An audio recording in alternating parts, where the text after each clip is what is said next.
I'm entitling this drasha Yaakov and Yosef. It comes from the last meeting between the two as before Yaakov passes away, and the drasha is designed to do two things. First of all, to illustrate what happens when commentators are really uncertain as to what the Torah means, and secondly, to contrast the a commentary that is uncertain with one that is more literary and more convincing in terms of its categorical interpretation of the text. The difference between Rashi and Ramban, and it might be helpful to have a Chumash handy. The subject is Yaakov's love for Yosef. Yaakov is on his deathbed, and the Torah says, "Vayavorach es Yosef," 48:15. But really, Yaakov doesn't bless Yosef. He blesses Yosef's two sons, Ephraim and Manasseh, and only later does he focus on Yosef himself. And it says it's 48:22. V'ani nasati lecha, I have given to you. Moreover, I have given to you Shchem echad al achecha. I've given you one portion above that of your brothers. Asher lakachti miyad ha'emori, that I took from the Emori. Bicharbi uvekashti, with my sword and with my bow.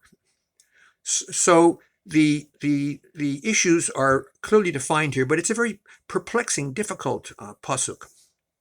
Jacob is giving something to Joseph, and secondly, what he's giving is Joseph is beyond that which is he's giving to the other sons. And the main idea in the second issue is that he's providing a means for Ephraim and Manasseh to share in the division of Eretz Israel, to be considered among the 12 tribes fully. And then thirdly, he's taken something from the Emori in some particular way. We don't quite understand what that is, but we're going to get different ideas about what that is. The main uncertainty is this notion of Shchem Echad. So Rashi has two interpretations. Two distinct interpretations. According to the first interpretation, Shechem is the city of Shechem, and the benefit that's given to Yosef by Yaakov, by his father, is a burial place for Yosef in Shechem. Yaakov gives this extra place to Yosef, says Rashi, as a consideration because Yosef has promised Yaakov, and we know this from the Torah, that he will bury his father in the Kever HaMachpelah with Avraham and Yitzchak, with his father and with Yaakov's father and grandfather. And indeed, the book of Yehoshua tells us that subsequently Yosef is indeed buried at the city of Shechem, in the area of Shechem. This, according to Rashi, implies that Yosef has this additional benefit.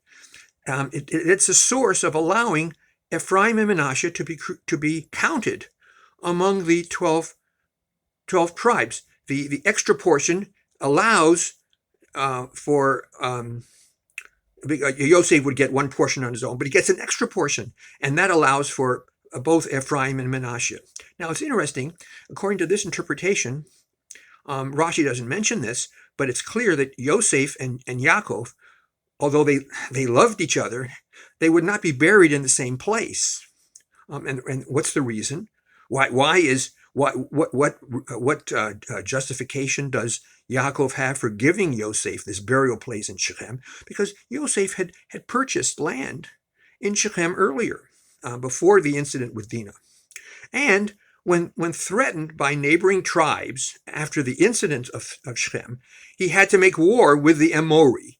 the Amori being the collective name for the tribes in that area, in order to defend that area. And so Yosef gets this benefit, this additional reward from military action, with the use of force. Right? That's the first interpretation. Shechem is the city of Shechem.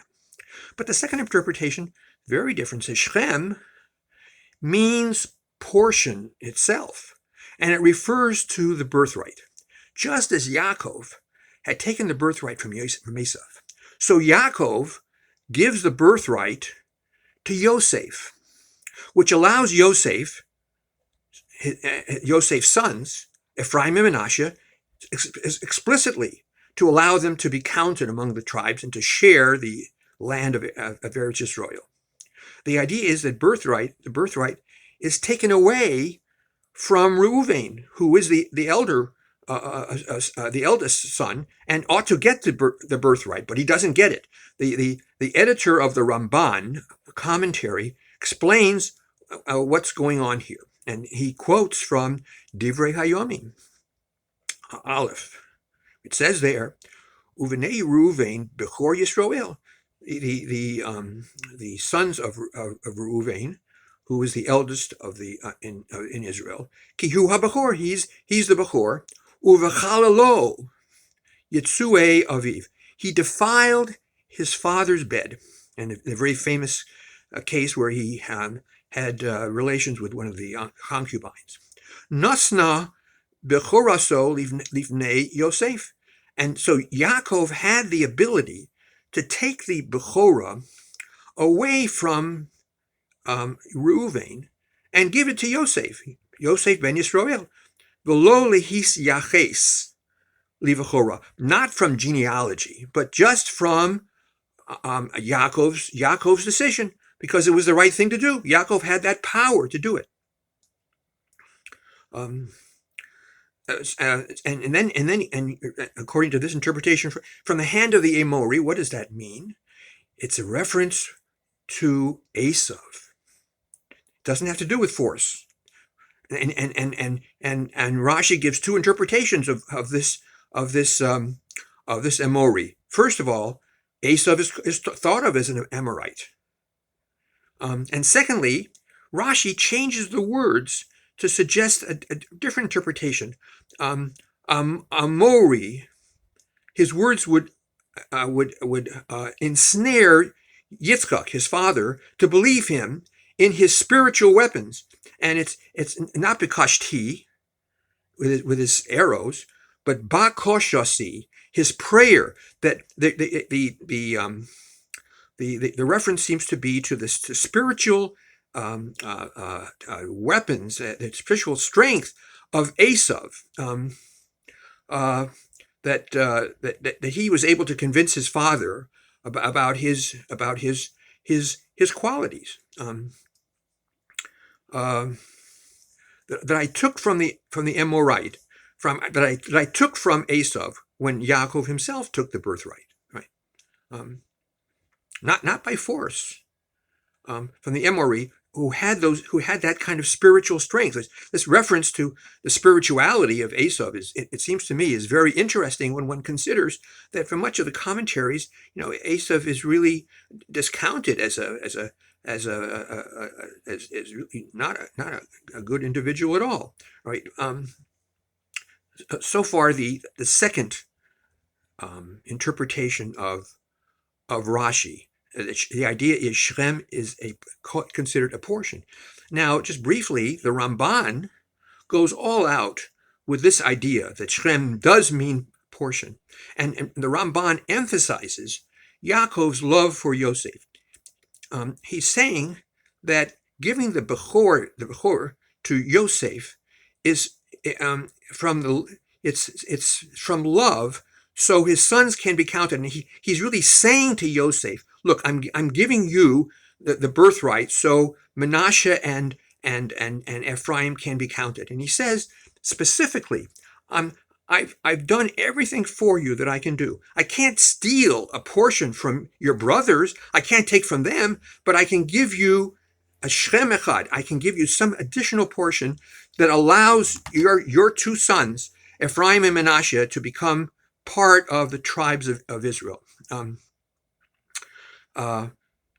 so the narrative focuses really on this connection between Yosef and Yaakov, and as well as the idea that the sons of Yosef, who gain their portions, do so through the method of conquest, through the method of military action. First of all, later on, when there's war against Sichon and Og, which the Israelites triumph on, that involves the territory of Manasseh and Ephraim.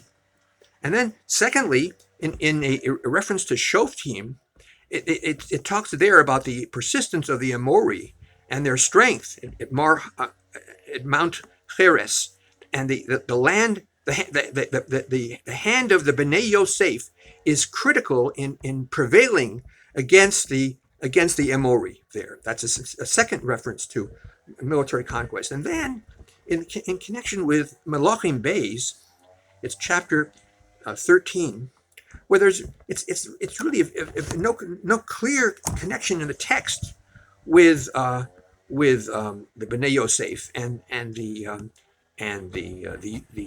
connection of Yaakov. It relates to how Elisha, the prophet, tells the king of Israel to shoot arrows, v'chof, to shua ba'aram, to shoot against Aram.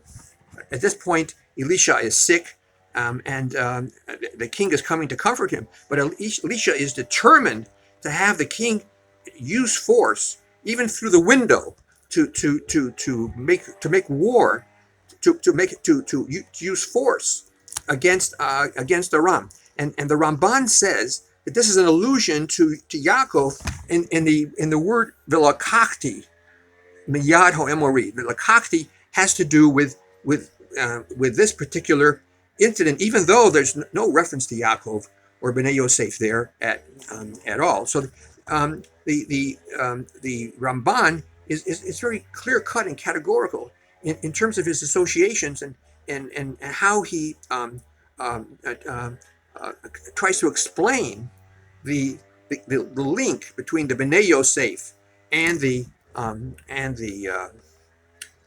use of force, even though the incident is not clearly in the text attached to our story about Yaakov and the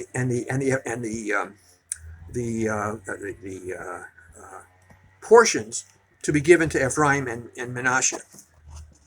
So that there still remains a question from the Ramban and from the second interpretation of Rashi, and that is, even in Pinchas, Parshas Pinchas in the Torah, Ruvain is still called Bechorei Yisroel, and there's no reference there to the Yitzui, the problem of the relationship that he had with the concubine. He's still called the Bechor Yisrael, and in fact, whenever there's a genealogy and there's a census taken, Ruvain always comes first. So there seems to be this ambivalence or ambiguity as to what the Bechor is. On one hand, in terms of genealogy, Ruvain takes the position, right? On the other hand, it seems that Yaakov also has this ability to place his own imprint on what the Bechor is, and that imprint becomes a necessity in order to ensure that Ephraim and Manasseh become two tribes, to constitute two tribes that are able to assist in the division of the land of Israel and to participate fully in the affairs of Am Yisrael. Shabbat Shalom.